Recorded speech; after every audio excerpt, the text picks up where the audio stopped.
You know that 100 million Americans have vitamin D deficiency. Think about it. 100 million of us, including children. And experts say it could be critical in American health. Dr. Mehmet Oz is here to change that deficiency one viewer at a time.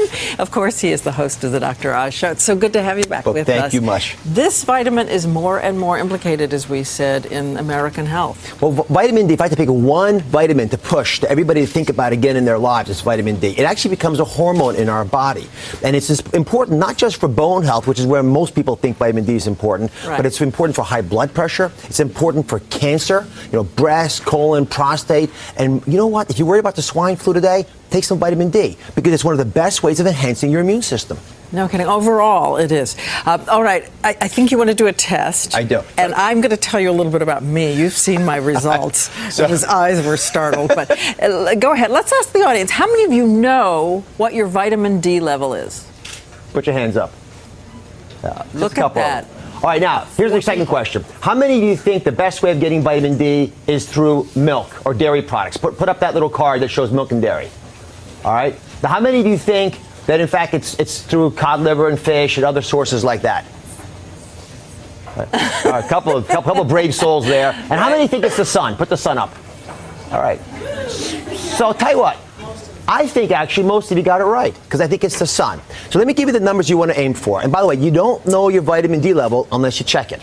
So you check it by a blood test. Simple to do, easy acceptable. Vitamin D is stored as something called 25 vitamin D. So you check that level, and your number one, it should be above 50. If it's between 30 and 50, you're not terribly deficient, but we usually try to supplement you. If you're below 30, you're way off the scale. Diane, what was your number? 15. Did you hear that? 15. It was 15 a few years ago, and my doctor, my wonderful doctor, tested it just on her own, by instinct, and put me on supplements, which you'll talk about in a minute. Well, like a lot of physicians, she very wisely is starting to follow up on our patients, because the vitamin D levels are almost always low. I would bet you that 60% of people who are watching this show right now, and can see my face, have deficient vitamin D levels. And if you're dark-skinned or you're overweight, can almost guarantee you, unless you're taking some type of supplement, because vitamin overweight, why? Because vitamin D is fat soluble, so the fat sucks it up, takes it out of the system. Oh, I see. And so for a lot of people, they don't recognize it. Let me show you a quick animation to show you why the sun is actually the best way of getting those numbers. And if you're in the sun for 15 minutes, Diane, you'll get about 10,000 units. So as I run this animation, you'll see that what happens is that melanin, the little bit of pigment, the bottom of the skin, begins to get released as you see more sun. And that little molecule that you saw at the very beginning, that was vitamin D being converted. So the sun rays hit us, converts the cholesterol in our body to vitamin D. That's why in the winter months, starting from right about now, our cholesterol numbers go up. Now, vitamin D was profoundly important to the history of medicine. Sanitariums, why did they evolve? They evolved because they knew that sunlight killed tuberculosis.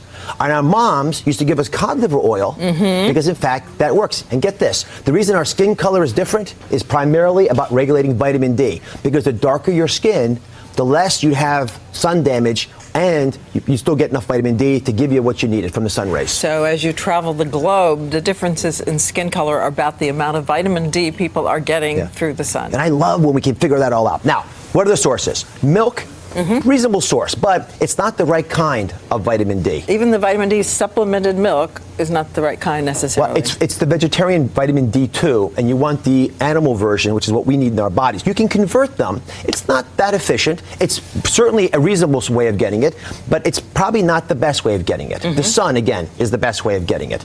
And just to be clear on this, you want about 10 minutes to 15 minutes of direct sunlight when the shadow that you cast is shorter than you. So the sun has to be high enough above you that you're getting it. Put sunblock on your face and your hands. You don't want a lot more than that, but you want that much sun to convert. If you're dark-skinned, you need about an hour. An hour if you're dark-skinned? Yes. And can I show you something? We have a map, actually, of America. In this map, you've got a line that goes from Atlanta to Los Angeles. And that map is pretty impressive, because what it really is showing us is that if you live north of that line, you are not getting enough vitamin D from now until the spring. because you're not going out enough of the time when the sun rays are high. Even more reason to go get it checked and see if you need supplements. Okay, fish, pretty good source? Fish are a reasonable source. You need this much fish to get the minimum amount that you need in a day. So most Americans aren't going to eat 5 sardines. So I would suggest getting cod liver oil if you want to take it that way. In fact, that's what we're going to challenge you to today, whether you're willing to take your cod liver oil. I'll take my cod liver oil. Hey! Oh, Lord. I've forgotten. It's been years. Oh, God. And one last little tip. You know, we always talk about a multivitamin. You look unhappy. So the problem with multivitamins is they usually only have 400 units of vitamin D.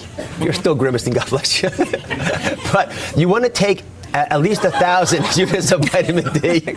And so ideally what you'll do is take your regular multivitamin and then supplant it with either cod liver oil, some sunlight, or take an extra 1,000 units a day. And you know, you take 10,000 units a week, which is more than the minimum. My father-in-law actually has to take 5,000 a day to get to his adequate level. So everyone out there listening, you got to know that you're low, treat it, and then double check to make sure it's enough. Double check with your doctor because you don't want to get too much. No, you don't want too much. 10,000 a day becomes a number that gets me very nervous. But here's the deal. If you take 50 times the amount of water that you should drink a day, you'll die faster than if you take 50 times the amount of vitamin D. So it's not a dangerous vitamin, and it's naturally found in our body. Okay, check with your doctor. It is essential. And thank you, I think. Dr. Oz. And it's on our website, abcnews.com. Anybody got chewing gum?